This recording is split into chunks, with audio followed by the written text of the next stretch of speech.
Welcome to Jenny's Kitchen, and I'm Jenny. You know, when I used to hear the word salsa, in my mind I would see the ripe red tomatoes, the cilantro, the lime juice, the jalapenos, the garlic, and the onions. Standard. And then one day when I was shopping at the market, I came across a mango salsa. And I thought to myself, if you can make a nice salsa with mango, what other fresh fruits could you use to create a wonderful, delicious salsa? So on today's show, I'm going to show you how to create 5 fresh fruit salsas. We're going to do a fresh pineapple, a fresh mango, believe it or not, a banana salsa. We're going to do a tomato, corn, and black bean. And for those of you that don't know it, tomato is a fruit. And we're going to do a fresh cherry salsa too. So let's get into our first salsa, and it will be our pineapple salsa. Now, you know how Emerald talks about his Trinity? When he's creating any Cajun dish, he'll talk about his peppers, his onions, and his garlic. Well, my Trinity for making salsas are cilantro, lime juice, and garlic. Now, I want to show you what cilantro looks like. It looks a lot like flat leaf parsley. Now, here is a sample of a curly parsley, which I prefer to use unless I'm making an Italian dish. And here is cilantro. But don't confuse your cilantro with flat leaf parsley because it looks a lot like that. If you have a good smelling system, then by all means you'll be able to tell distinctly between the flat leaf parsley and the cilantro. If not, they have it written on a band that's around the stems. So with that in mind, let's get, like I said, into our first dish. All right, here's a fresh pineapple. There's no great secret on cutting a pineapple. You just cut it down, cut the core off. I mean, I've tried to experiment with different ways to cut a pineapple. I end up doing it the same way. There is no shortcut or magic way. And then get this little trim on this side here. Then cut off the end, cut off the top if you had a cop. Now, the core is hard, and you don't want to eat the core.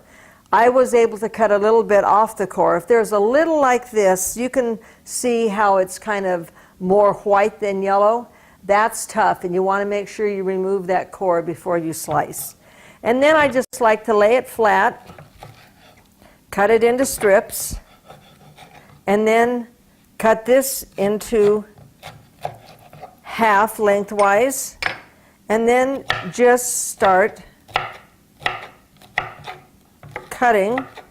You can make these chunks as small or as large as you'd like. I kind of like the larger chunk because I love the taste of fresh pineapple.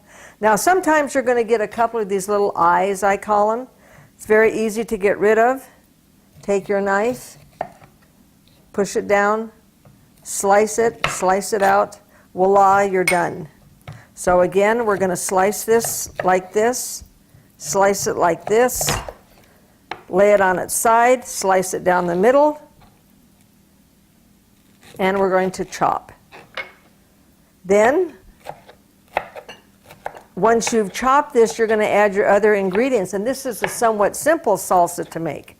There aren't very many ingredients to this salsa, but boy is the taste powerful. We're just going to place this into a bowl. And you want all the juices. You want this to sit for at least a half hour and let all the juices from the pineapple seep out and mingle with the other ingredients. Put this up like this. Needed a little more room on my cutting board here. And we're just about there, as you can see. And to this we're going to add some chopped red onion,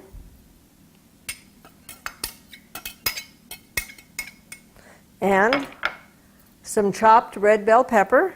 Very colorful when you get all these colors intertwined. And I took the liberty of dicing some fresh cilantro. So we'll put on some fresh cilantro over the top. Maybe a little more even. Little fresh chopped garlic. Yummy. And some lime juice. I always like to find limes when they're on sale, like 10 for $1 or however they are, and then I squeeze them and I put them into bottles, and then I always have it handy whenever I need it. And then we're going to mix this up. Look at how beautiful and colorful this looks. Isn't that absolutely gorgeous?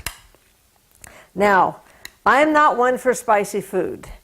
I never have been, and I probably never will be, but for those of you that want to add a little zing to your salsa, I'm going to show you what you can add to it.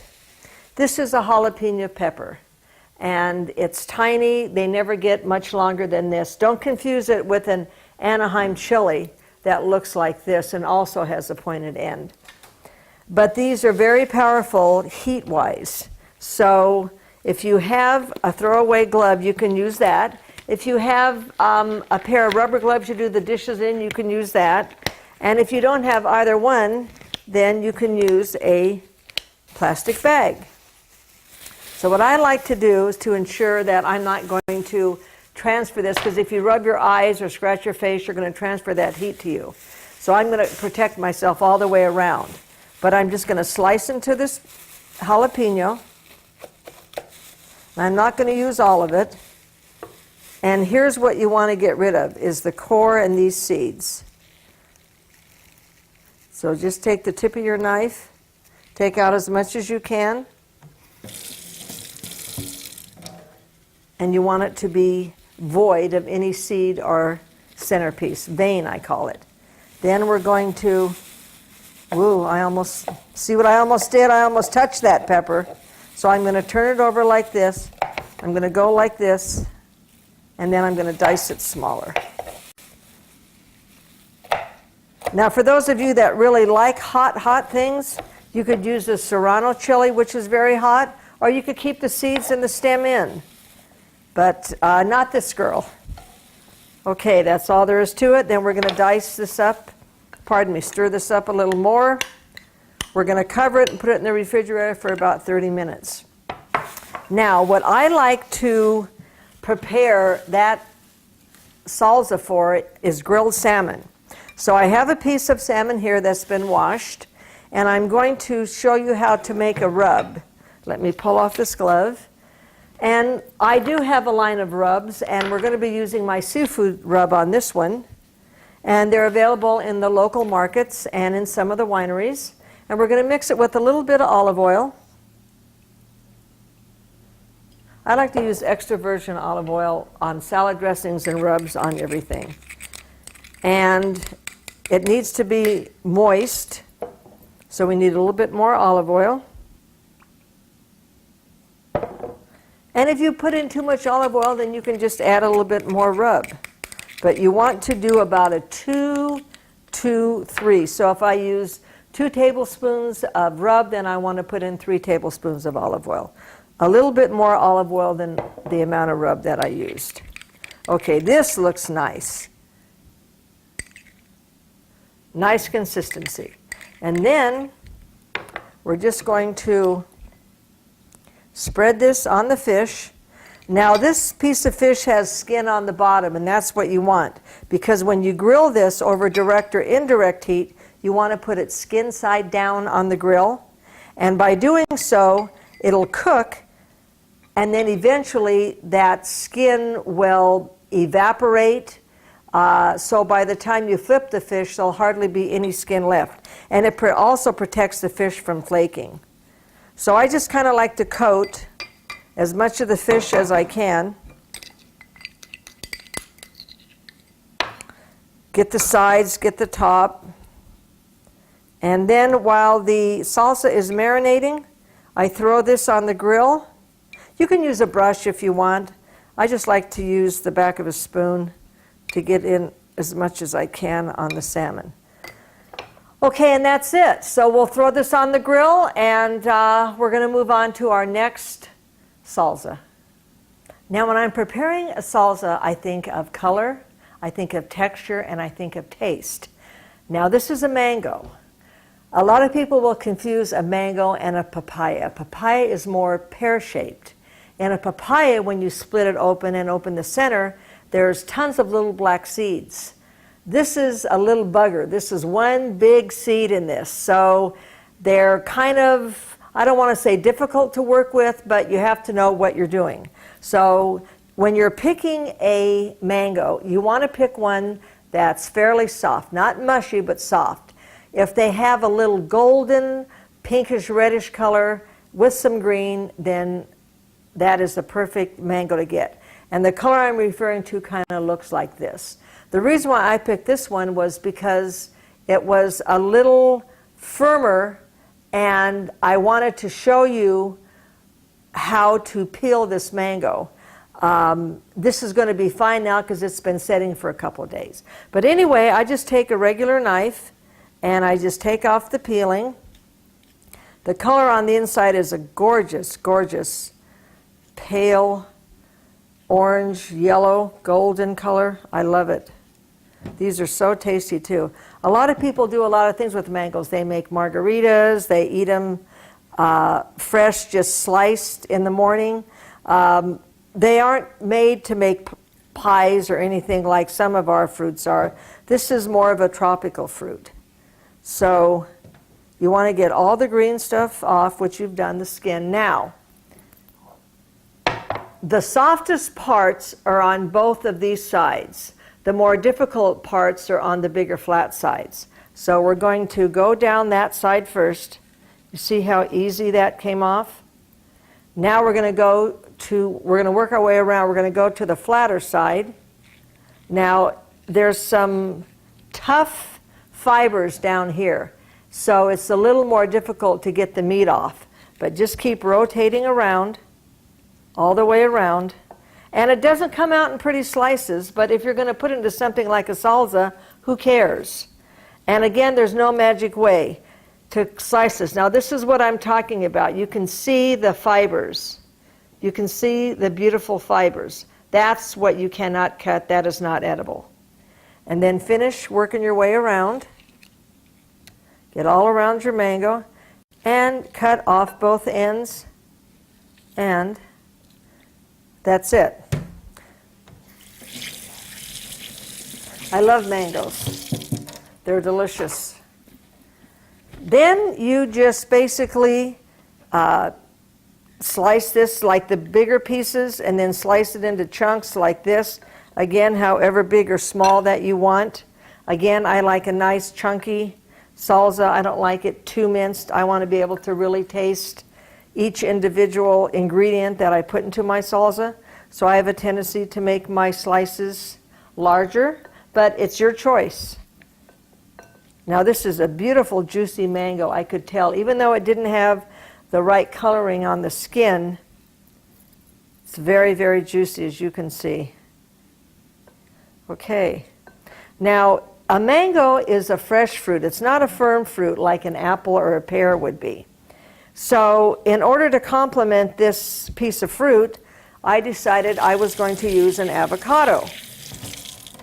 And an avocado has a nice creamy consistency, a soft fruit too.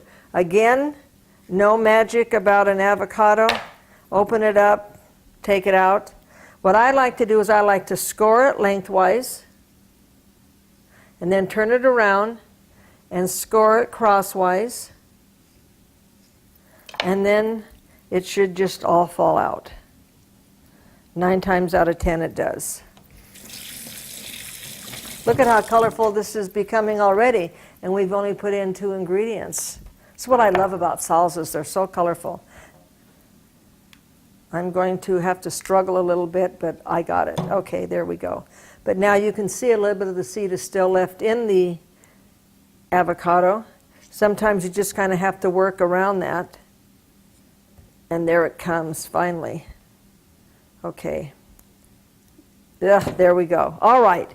And then again, I'm going to score, and I'm going to dump. That's it. Now we're going to put in a few chopped green onions. my trinity, a little garlic, some cilantro. Cilantro has such an unusual taste, it's wonderful. And a little lime juice, some salt, and we're going to give it a stir.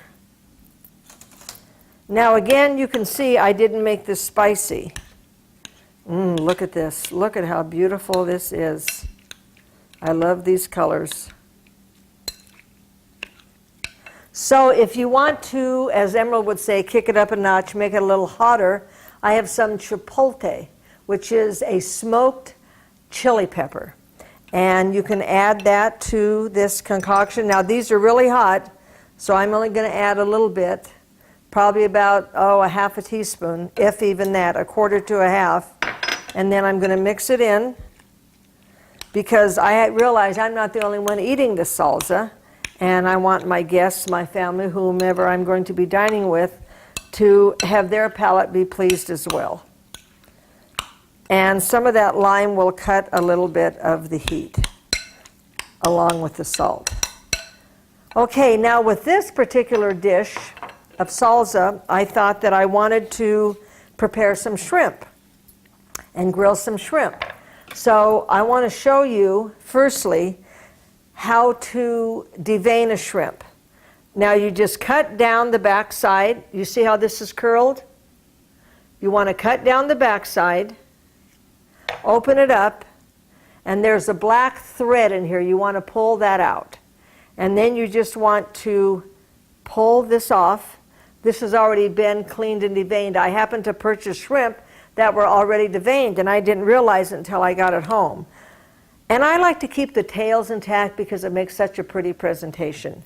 And then you just rinse this off and dry it and add it to a marinade.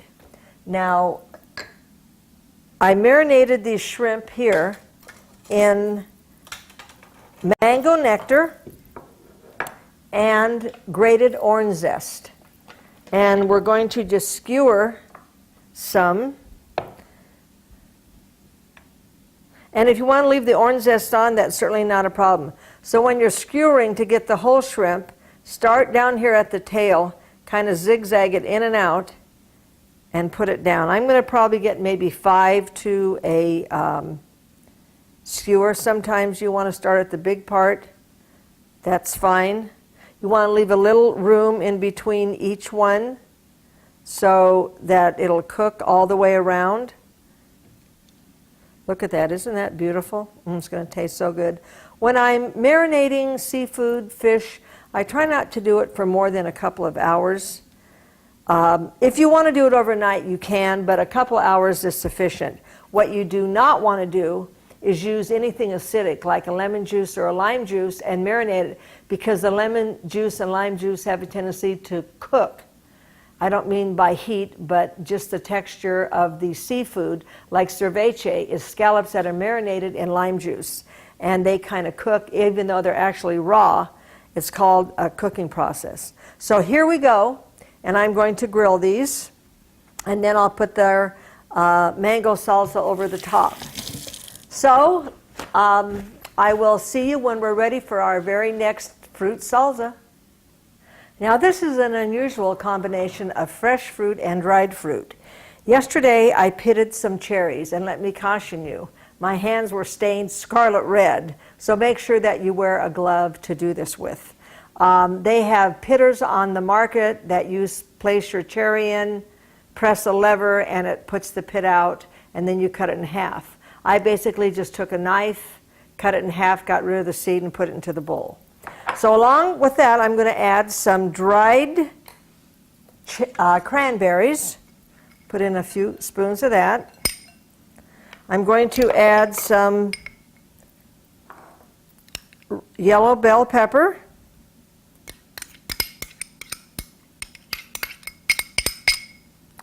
And I'm going to put in some crystallized ginger. Crystallized ginger is delicious. It has It does have a spicy taste, but it's a warming taste. You can make hot tea and other things out of crystallized ginger. We're going to add that. And then I'm going to use a shallot. Now a shallot is like the queen of onions. They're small and they look like a yellow onion, only they're oval shaped, and they're very gentle in their onion distribution of flavor. And then we're going to add some cilantro, some garlic, little salt, lime juice,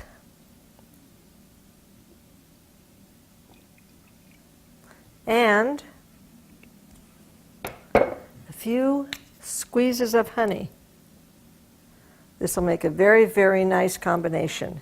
And then we're just going to toss this together. And again, make sure you let all your salsas sit for at least a half hour. Let all those flavors mingle. Look at how pretty this is. Oh my gosh. The yellow and the green against that scarlet red color of the cherry.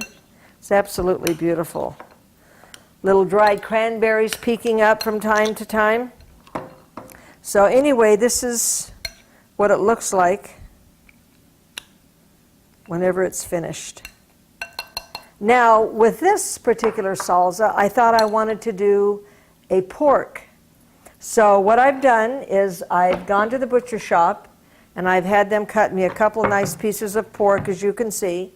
And I'm going to use a Jamaican jerk rub. Now, a jerk rub has a tendency to be a little on the warm side.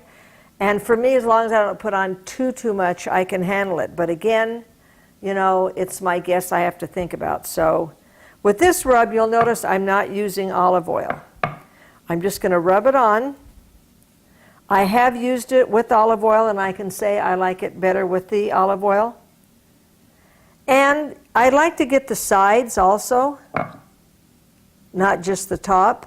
I want the whole piece of meat to be very, very flavorful. The back side here.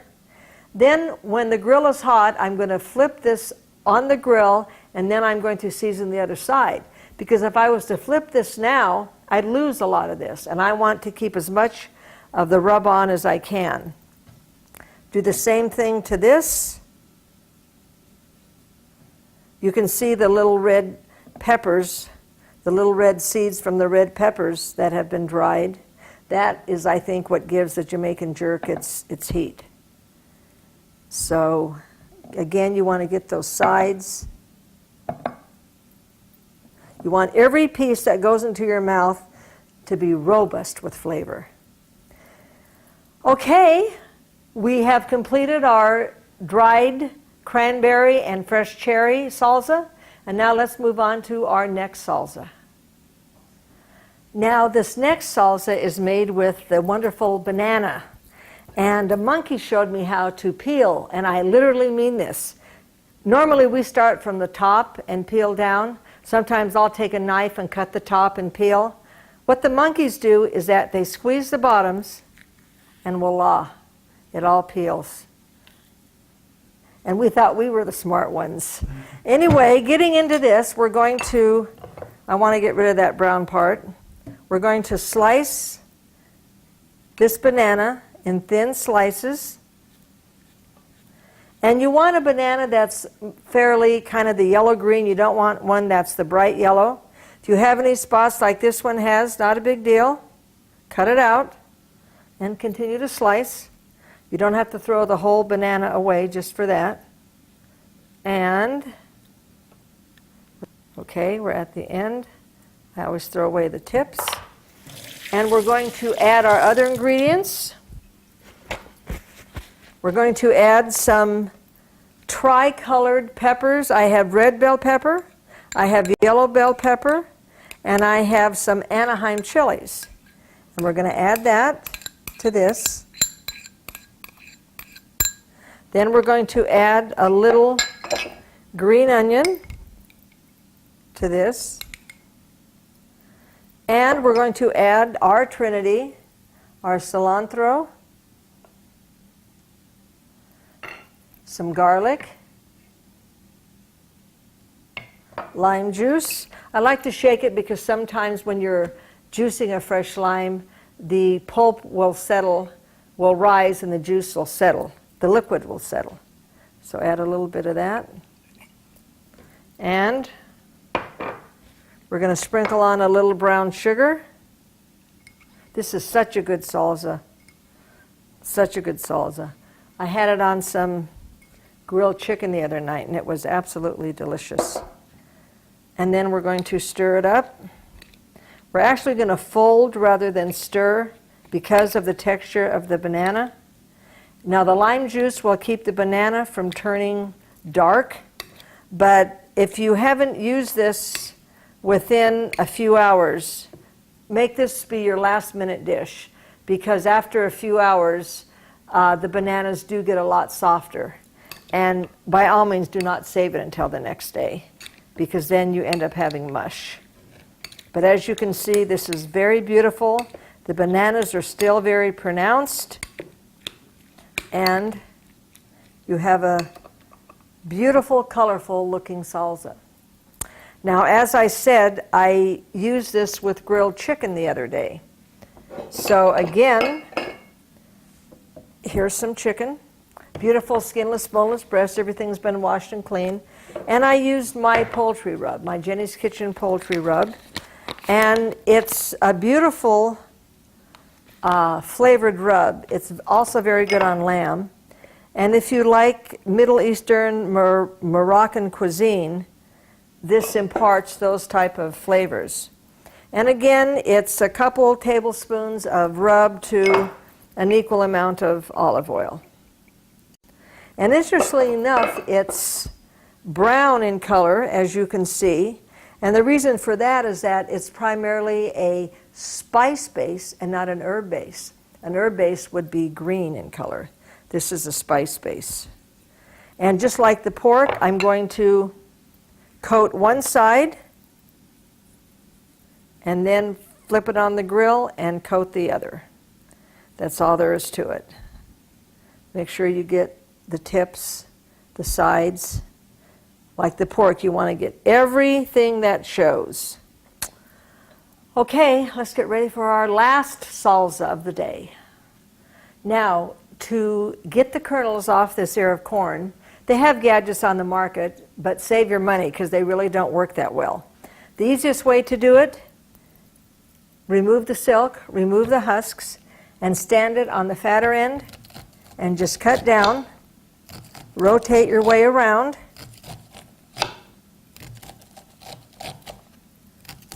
and I like to do half at a time, and then flip it, and continue all the way around.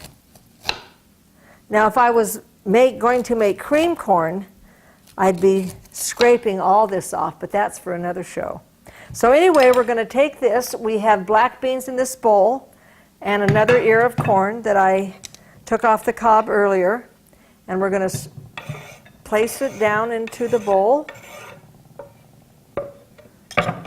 Don't worry about the mess. Don't get hung up on that because you'll have kernels all over, and it only takes a second to clean them up, and that's okay. So to this we're going to add some parsley and some red onion and a little red pepper. We're going to give that a stir. We're going to add some cilantro, some garlic, a little lime juice,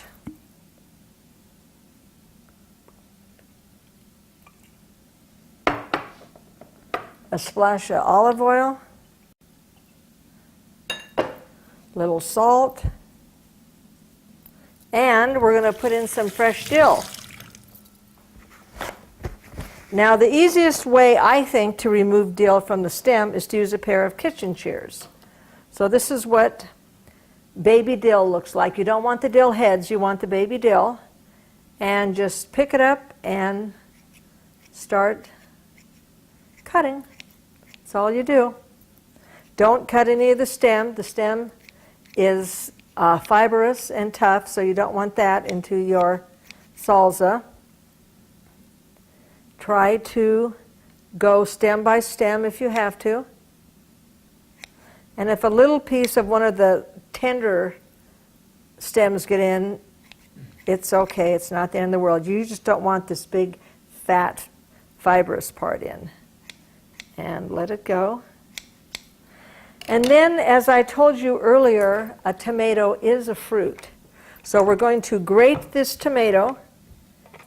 We're going to grate it right into the salsa. And what it does, it actually skins it, so you aren't getting the skin in. You're actually just getting the pulp of the tomato. And that's what you want. You just want the meat of the tomato. You want the flesh. You don't want all the skin. You can see how it's just placed up against the blades. And I think that's probably enough. And then I always take my finger or a knife and take off the back part and then mix it in. That tomato brings out a lot of juice. It'll mix up with the olive oil and with the lime juice. And there you have it. Now this would also be great. You could add lettuce to this and make a salad out of it if you wanted to with this salsa. You could also place this in with your enchiladas if you made enchiladas. This is not just a salsa recipe. It's kind of an all-purpose recipe. So let's move this over here. And we're going to put some rub on a piece of steak now. And then again, I'm using my Jenny's Kitchen beef rub for this. And again, you're going to mix it with some olive oil. And this beef rub has some spice and herb mixed together. And we're going to add our olive oil. We're going to give it a stir.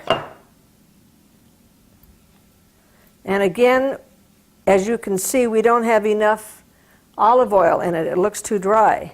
So we're going to add some more olive oil. The thing I love about rubs is that you buy one package and everything you need is in there. And they're so easy to use. A little more olive oil. And olive oil is very good for you. Good for your heart, good for everything. Good for your skin.